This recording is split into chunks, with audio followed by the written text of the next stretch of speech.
I'm a 25-year-old who once lived in Louisiana. I used to live in this old house.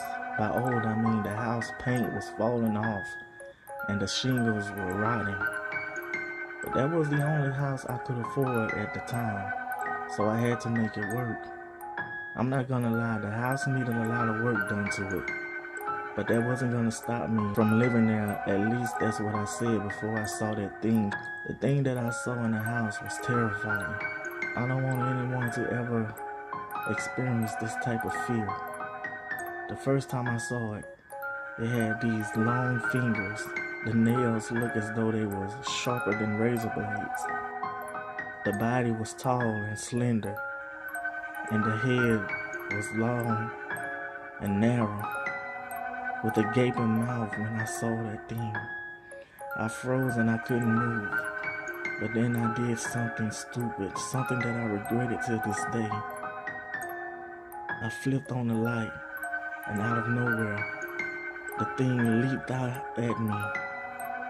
Before I knew it, I jumped out of the window and ran to a nearby house and knocked on the door as hard as I can.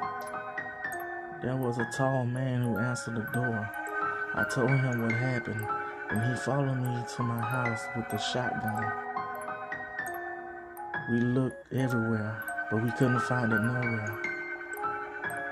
I stayed in that house 3 days after, and I hope I never have to stay in that house again.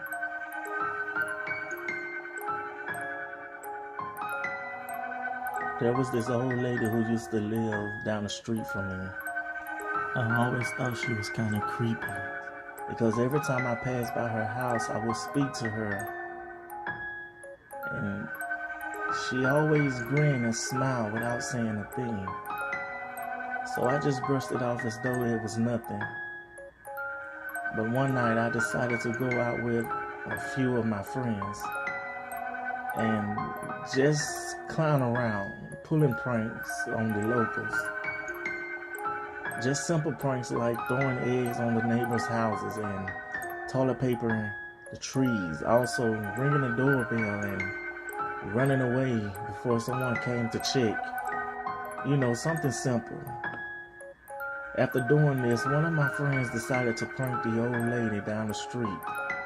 I quickly said this was a bad idea, but everyone had decided that it would be funny to do so. The thing is, I don't work well under peer pressure, so I decided to go along with them, because I didn't want them to think of me as a pansy. We made our way to the old lady's house, and it was unusually dark. Everything about this old lady's house seems odd. The windows was boarded up, and the doorknobs was missing. Everything about this started to freak me out. None of this made any sense, because every time I passed this old lady's house, there was no boards to the windows, and the doorknobs also was on the doors. I told my friends, I said, hey, I think we should leave. But they insisted on going through the basement of the house. If you was wondering why we decided to go in the house for a prank, this is why. The prank that we planned to do on the old lady was a fake robbery. If we had knew what we knew now, we wouldn't have never went in this house. As we made our way through the basement, there was this foul smell coming from the basement. We looked at each other, confused. But as always, there's that one friend who wants to go along with the plan, so we did. We made our way through the old lady's house and stopped in our tracks. There, sitting in a rocking chair, was the old lady. She was rocking back and forth, humming some unknown song that seemed creepy. Out of nowhere, she stopped. Her head turned to look at us very slowly. And then, her eyes opened up as though she was looking into our souls. And the most terrifying thing happened. She stood up and started charging at us. When I say I bolted out of that house, I mean I was full on running like I was running track. I looked back to see where my friends was, and I saw the old lady looking at me, smiling.